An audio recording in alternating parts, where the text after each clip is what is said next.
Okay, so compatibility, how you two work together, you and her, and the attraction that you feel for her and vice versa, they are not the same thing. And this is a very important detail when you're deciding who you're going to date seriously. And those two things are not the same thing as if she makes a good partner or not. Like, if her quality of character, if she's a good person. These are three separate things, okay? And you have to take all three into account if you're going to find a good long-term partner. And almost every bad relationship, I could probably find one of these things at fault, right? So another way to think about it is like physical attraction, emotional attraction / connection, and then her character. Maybe compatibility you could maybe even have as a fourth thing. So maybe there's actually 4 different things. So, okay, how hot she is. That, I always tell my clients, that's up to you. I have tested this thoroughly. A guy can show me who he thinks is a 10 out of 10. And I'm like, sometimes I'm like, yeah, she's really pretty, but I don't think she's a 10. Or I think she's kind of cute. And I can show a guy, my taste in a 10 out of 10. And he'll say, oh, she's cute. Oh, she's pretty. Or, oh, she's not really my type. Or, oh, yeah, she's gorgeous. Right? And I've seen this across the board. And so the conclusion I come to is, I mean, obviously a beauty isn't like completely subjective. I mean, if someone's head is fucking blown off, they're not they're not fucking good looking, right? So there seems to be some level of objectivity, but then once you get to a certain range, it's very, very subjective. But basically, it doesn't matter my opinion. You go after who you think is attractive, okay? And your moods can change. There's a reason why, I'm not saying celebrities are the hottest girls in the world, because they're not. You can find some girl working at fucking Taco Bell who's better looking than, whoever's considered like the most beautiful in Hollywood. But there's a reason why these celebrity guys date these celebrity women and then still cheat on them. I'm not saying that's a good thing. I'm just saying they're obviously driven by lust for something different, something new.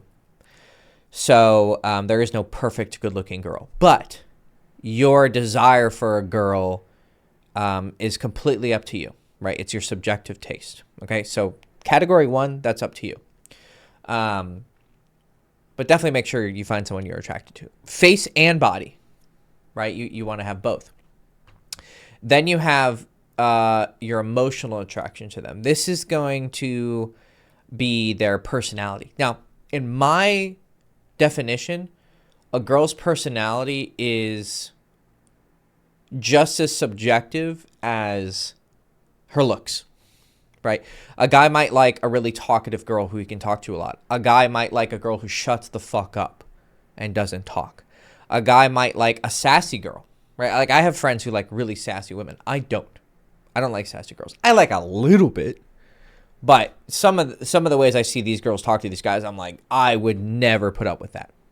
Like, it's just not my style. Whereas they seem to like it, okay? Shy, outgoing, seductive, innocent. Girls who are kind of a little bit more, just sexy. I prefer more innocent types. All of these personality things, these are completely subjective on what you like and what you don't like. Again, this is what you can choose. Then, okay, yeah, I think 4 categories is actually good. Compatibility. Compatibility is not personality features, but if it's healthy for you, right? Like, you might like the fact that she is kind of an opposite of you. Like, you're a homebody and she's a busy go-getter, and you like that contrast. But maybe that might be something that hurts the relationship, because you're wanting to stay home, but she's wanting to go travel or do this or do that, and she wants date nights, twice a week, and you're like once a month max. Right? That's a compatibility difference, right? And these things can conflict and clash. And if you don't look down the road and think about, okay, look, I might like this right now because it's, you know, it's different. It's a change of pace.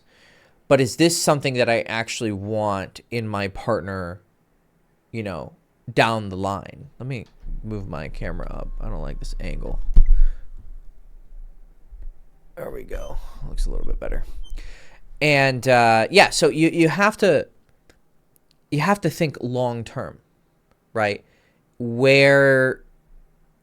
What is this going to look like in 6 months? It's kind of like a good example is like having a comedian as a friend. I'm sure it's funny the first couple times you hang out with him, but I'm pretty certain that having a comedian as a friend would get fucking annoying after a while, because they're always cracking jokes. I mean, I'm sure some of them know when to shut the fuck up, but they're always trying to be clever and always trying to be funny and always trying to have, you know, everyone laughing and getting attention.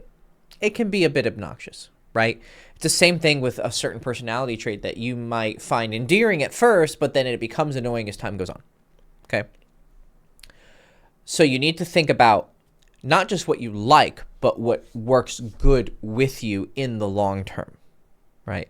Because you can have a girl that you're attracted to, a girl that, you know, you get along with, but there's these couple things that just annoy the fuck out of you. And in 6 months or a year, you're sick of her. You're tired of her. But you put up with it because you had the honeymoon phase. You know, you guys really are in love with each other and everything's going really well. But then after 6 months, you're like, okay, I mean, I'm still attracted to her and I like fucking her, but it doesn't have that new car smell that, you know, you can't really reproduce that. Oh my God, like it's this new thing. Like you can replace it with something else, but it's kind of it comes and goes kind of thing.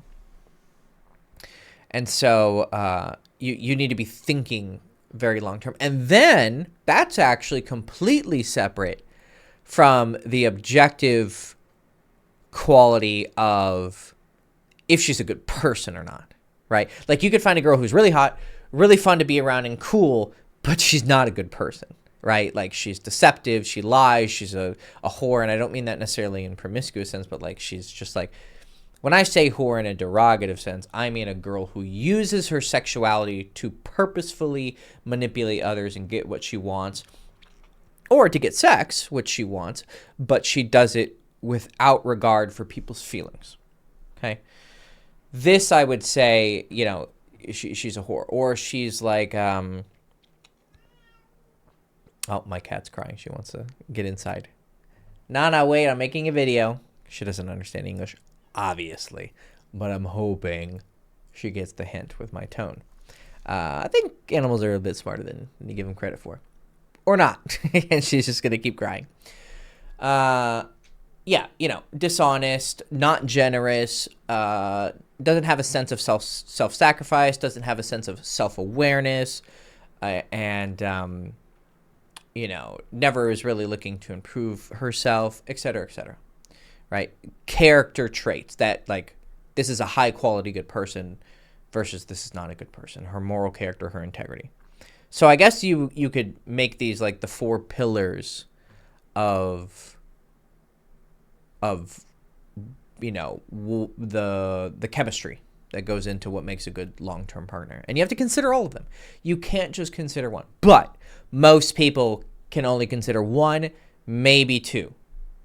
And they're usually only concerned with them because that's what they value. Like everyone has different, like the guys who, they just want the hottest girl. So their only concern is how beautiful she is. That's it. Like that's their number one thing. And they're willing to take hits in the other department in order to satisfy that. Right? And you're never going to find anyone who's perfect. Right?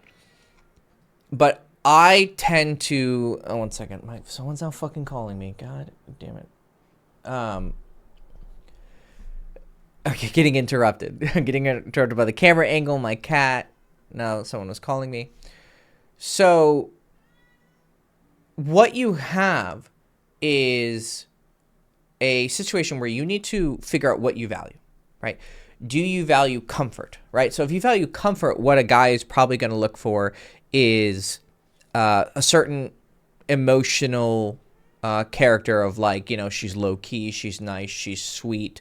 And then he's probably focused on her moral character if she's a good person, right? Because he doesn't want someone who might betray him, right? He wants comfort and safety and consistency. So that's what he's going to value. And he might find a girl who's also beautiful and da-da-da-da. But, people aren't usually very ambitious and they're looking for the whole thing. And again, you're never going to find anyone that's perfect. Like you might have a situation where, she gets everything, across the board, but as the years go on, like she puts on some weight or something. And then it's kind of hard to get her to lose it because she doesn't have like the best discipline. But that can be worked with, right? You can work with her and da-da-da-da, and you have to have patience. But someone who's just like not a good person, that's, that's kind of hard to teach someone. So there's this question of like, okay, they obviously have flaws because they're not a perfect person, but are these flaws either tolerable? Because some of the, again, you can't, people aren't Build-A-Bears. Like, I'm gonna pick my perfect person and then build them into something. You can change people. You can definitely change people for the better, I'm hoping, but you can't change someone like a bajillion %, right?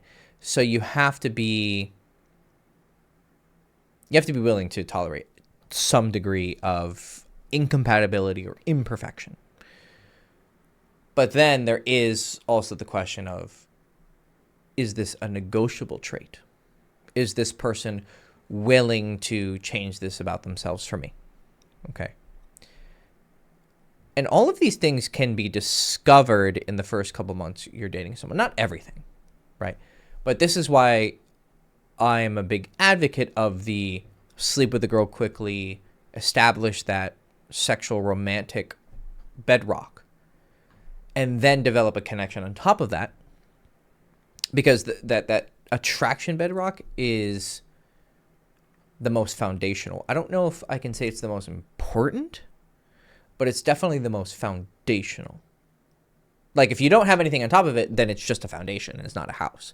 But then if you have a house and a bad foundation, it's going to crumble. So they're all equally important, but I would say that sexual attraction is the most foundational because it is the reason why you're with a woman and not a man. Like it's a very simple thing to say, and I say it a lot, but it makes a lot of sense when you think about it. So I think that attraction is kind of a non-negotiable thing. You're either attracted to her or you're not. But even then, I had a client who he now has a girlfriend, but in the beginning he's like, yeah, she's kind of cute, but she's not like super hot. But then as time went on, he's like, actually, no, she is really hot. And then I was like, okay, is his view being warped by him falling in love with her? Or was he blinded by some sort of old bias? Because she's not showing her body off, right? And so, because I know clients who are, I had this one client, like he was so blinded by like, I got to get the top kind of girls, but then he would show me what he's into, and he's into the like platinum blonde, showing her tits off, like perfectly made up doll kind of look. And I was like, I don't know if you're necessarily looking for the most naturally beautiful girls. It seems like you're looking for the more glammed up girls. Like you're not going after natural beauty, you're going after who's most glamorous. So it's like you're being tricked. So this is very complicated shit, But basically, long story short, make sure that you're fucking attracted to her. Okay. Then start looking at compatibility. Do these traits that I like or don't like, are they actually going to be good for me long term? Because you can like something, but it's not good for you long term. And then you can not like something. Like, let's say she's a little bit boring. Like, let's say she's a homebody and you're very go-getter and you want to be always going. But this might actually be a good thing for you in the long term and healthy for you as a man. And 6 months or a year down the line, you want to settle down a bit. And, oh, cool, she's already there. She's already that settled down kind of character. So when you want to like have a family and relax, perfect. But then if you left her and instead found someone who's a really go-getter, but then you decided to relax in a year, now you have someone who's a go-getter, but you kind of want to relax. I know you can't see the future. So you can't make perfect decisions all the time, but you should be very, very careful. This decision is the most important decision you're going to make in your life. Like, it's more important than your professional decisions. And the best proof for that is people make professional decisions, you know, and get rich, but then make a poor romantic decision and then lose half of what they own because of the poor romantic decision. And the person who you're spending the most time with in your life is going to have more of an effect on you than your job. I would say the only thing higher than your romantic decision is your spiritual decision. That's like the ultimate foundational bedrock, right? That underpins everything. But second would be who you choose to fuck for the rest of your life, who you choose to trust for the rest of your life, who you choose to make your best friend and your partner. So you need to give this a lot of thought. And the premise of this video is that your attraction to someone is not the same as your compatibility with them. And then, of course, that other thing of, so you have the two attractions, physical and emotional compatibility, and then you have if they're a good person or not. And these are all four different things. I think we can call these like the four pillars of chemistry, right? Of prosperity in relationships.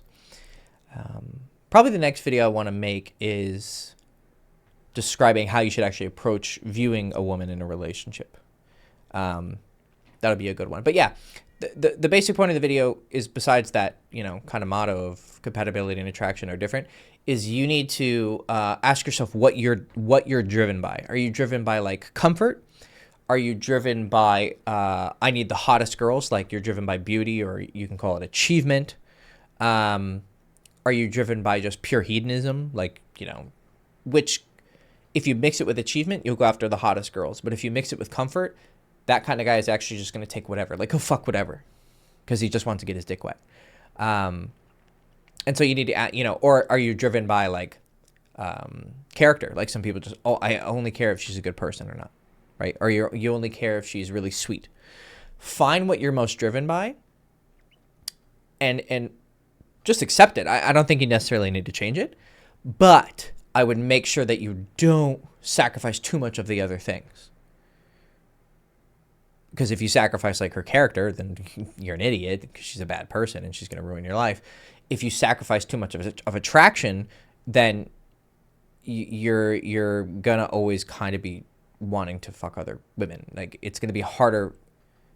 I believe in being a good person, but I also believe in advantageous positions. Right? Like, if you're really attracted to the person you're with, it's much easier. It requires less willpower to be loyal and et cetera, right? I'm also realistic. Doesn't mean I advocate cheating. You understand what I'm saying? Yeah, you'd have to be dumb to misinterpret that. Someone will, but anyways, hope you enjoyed the video. Hope it gave you some nuggets of wisdom. People have been using this term a lot in my comments, nuggets of wisdom. I'm gonna start calling them wisdom nuggies. So I hope you got some wisdom nuggies out of this, and I'll have another video up soon, and I'll try to give you more nuggies. All right. Love you guys. Best wishes. All the stuff is in the description if you want to do coaching with me, buy my texting book, buy my day game course. Just below this video. Go buy everything. All right. Bye.